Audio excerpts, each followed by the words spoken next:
Si nombreux, merci pour cette soirée avec Pierre Stamboul. Donc, cette soirée est organisée par l'Union juive française pour la paix, l'Association des travailleurs maghrébins de France et le collectif judéo-arabe et citoyen pour la Palestine. Juste un mot sur l'Union juive française pour la paix, qui est moins connue à Strasbourg que les deux autres organisations.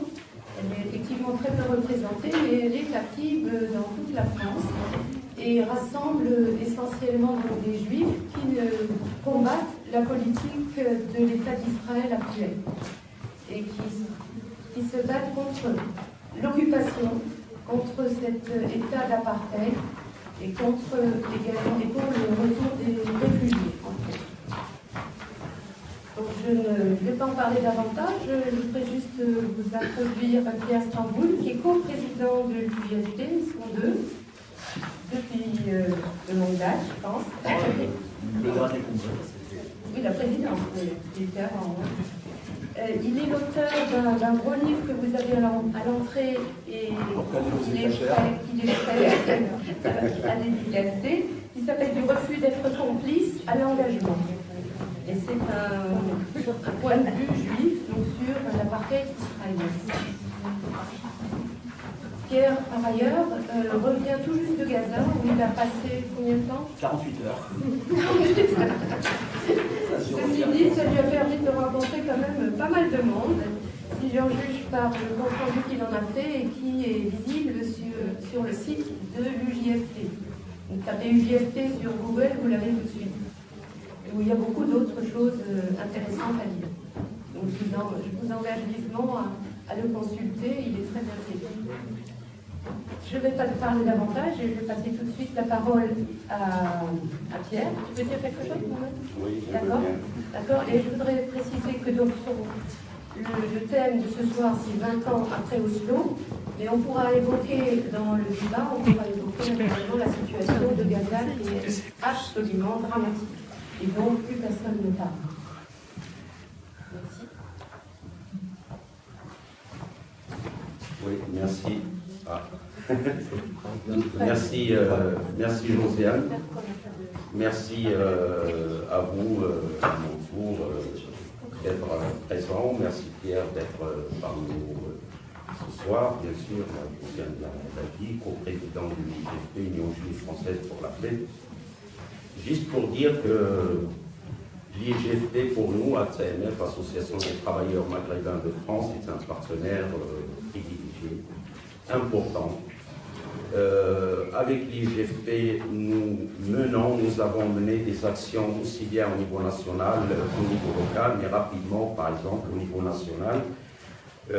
L'IGFP et l'ATMF ont co-organisé 2 missions, dans la première, c'est la 9e, en février 2002, mission civile pour la protection du peuple palestinien, et la dernière, c'est la 166e. Nous avons également, la 166e, il y a Mohamed Ketbech, vice-président de l'ATMF, qui était membre.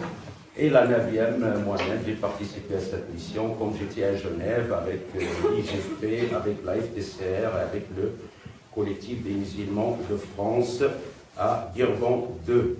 Au niveau local, bien sûr, plusieurs actions, et il nous est arrivé de tenir à plusieurs occasions des stands communs, comme lors du sommet de l'OTAN, ou comme la journée, par exemple, organisée par le collectif judéo-arabe et citoyen de la paix. Bien sûr, c'est aussi un partenaire pour nous important. Et aujourd'hui, vous savez que nous sommes le 14 janvier 2013. 2014, pardon. je suis en retard. Et donc, il faut se rappeler que le 14 janvier 2011, le peuple tunisien a réussi à faire dégager le dictateur.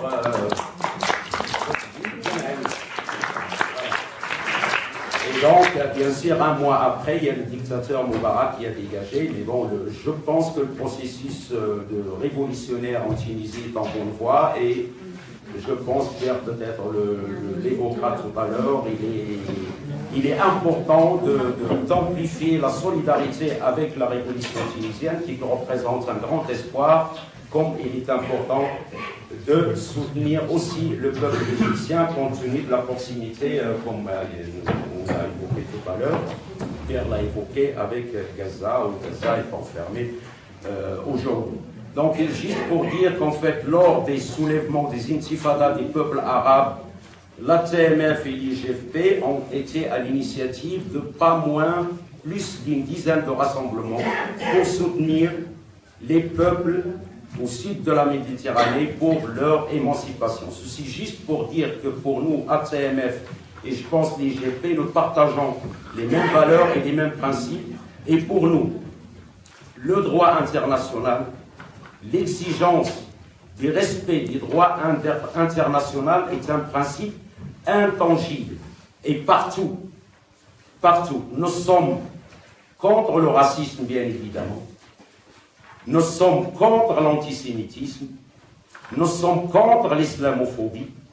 Et nous sommes pour le respect des droits internationaux. Et je pense, je vous appelle. Merci. Donc, un petit appel comme ça. Je pense que l'IGFP mérite d'être encouragé. Et voilà, vous êtes invités à rejoindre massivement cette organisation sur laquelle nous comptons beaucoup pour notre avenir commun. Merci.